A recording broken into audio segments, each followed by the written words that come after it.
back to Havana Media. My name is Boniface Ovino, and as usual, I'm going to be your host for today. Now, let me start by saying this, that sometimes, we ask ourselves this question, that where did the rain start beating us as a country? And this is now the question that a lot of people are asking, that where did this government get it wrong? Or why is this government not ruling according to the way it was supposed to rule, or according to the way it was expected? We remember during the time that William Samoei Ruto, during the inauguration in Kasarani,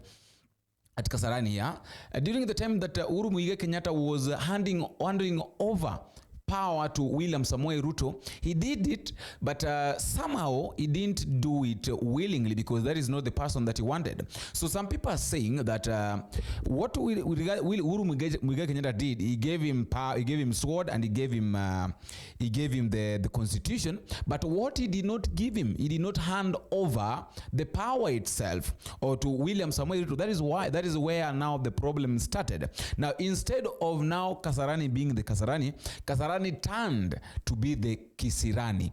Now, I want us to talk about something. I've watched a video of, this one reminds me of something that happened back then in Kiambu, whereby a lot of people were burned down to ashes by the same William Ruto, if I'm not wrong. That is according to how people are saying that William Samoei Ruto is the one that burned these people down. So I want us to watch this video before we come back so that we can talk about it. Watch this.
Now, that is a church.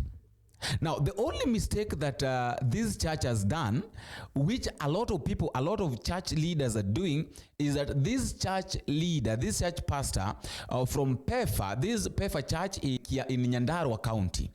Are you seeing? This is Nyandarua County, PEFA Church. Now, the only mistake that this pastor did is by saying that William Samoei Ruto should stop abduction. That is the only mistake that this pastor did. Now, that word is making now the police to tear gas this church.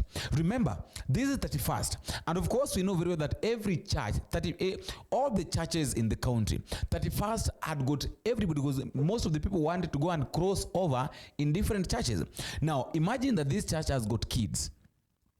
This church has got old people that cannot run, people that cannot even understand anything, people that are just there. Now, it is being tear gassed.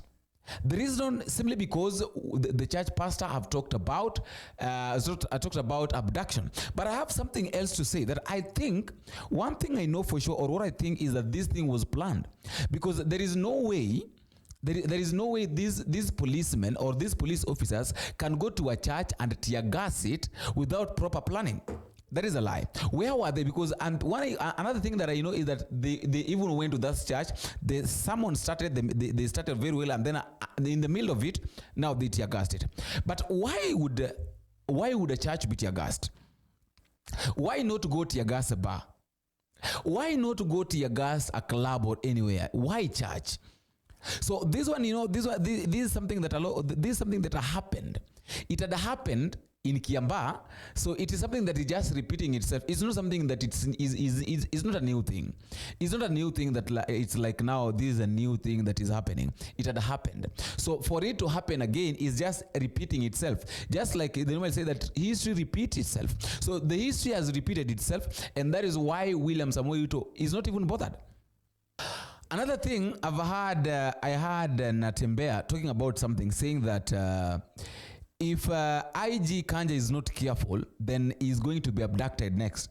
Is the next person in line to be abducted. Why? Because if at all he will not, is being asked about the people that are being abducted.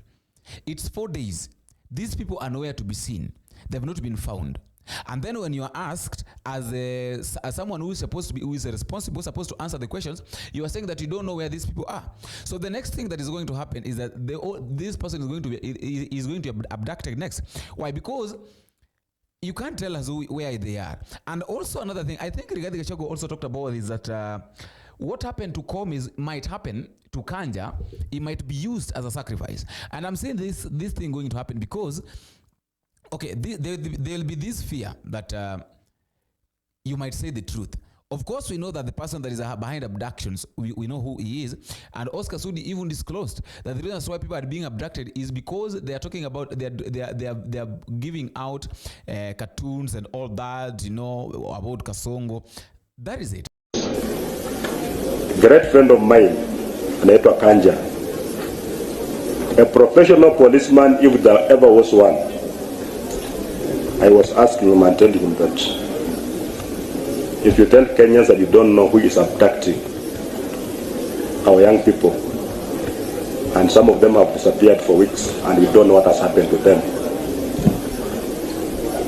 and the person who is the face of security in this republic, you are telling us that you do not know who is doing this. It's very scary.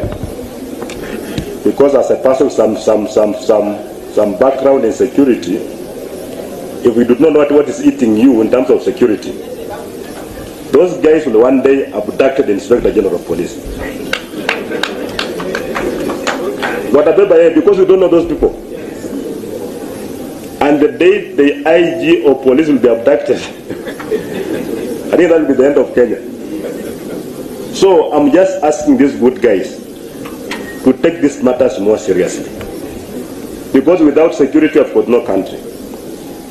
The only responsibility that the President of this Republic has, and I say this with a lot of respect and humility, I don't want any confrontation with anybody, but I think a time like this, it's just people to be a bit candid about these things.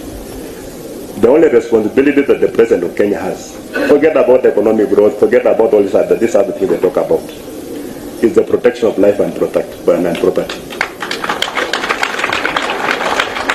If you get that one right, you can fail in others. But if you get others and fail in this one. The last one is about William Samoei Ruto dancing his own tune of Kasongo.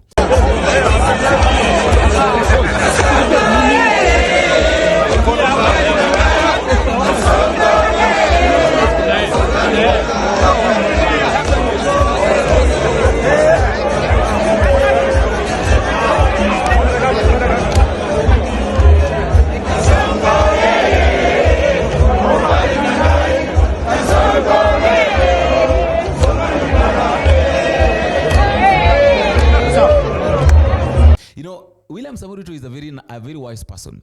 He knows very, just like he neutralized the Zakayo issue. He knows very well that if he joins Kenyans, if he joins Kenyans in singing this Kasongo song and doing that, dancing it, people will see it as if it's something that, okay, it's normal. It's a normal thing. So there is nothing that we can do. So that is why I think William Samoei Ruto joined the Kasongo song. But one thing I know, that in as much as maybe it is trying to play with people's minds, he cannot play with people's minds up to the end.